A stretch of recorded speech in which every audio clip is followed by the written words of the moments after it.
Pozdrav svima, dobrodošli u novi video na videologu RI Politiku u kojem komentiram SDP-ov neprincipijelni stav u pogledu pozdrava Za dom spremni. Prije svega želim naglasiti da poanta ovog videa nije rasprava o samom pozdravu, već o činjenici da SDP neprincipijelno mijenja svoj dugogodišnji stav o navedenome pozdravu.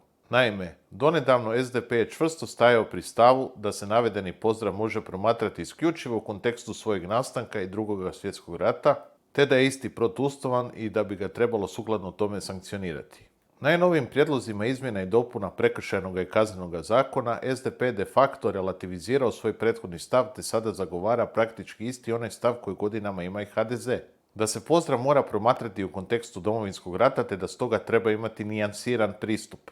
SDP već godinama nema jasni ekonomski program kojim bi se isticali u odnosu na vladajući HDZ.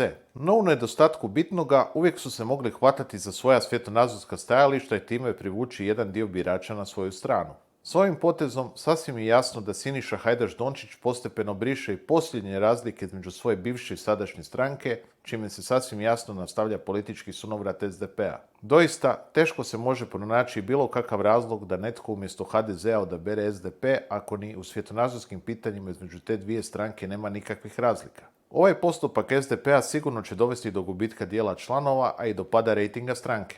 Tko će od navedenoga izravno profitirati, teško je reći, no neizravno to će zasigurno biti HDZ.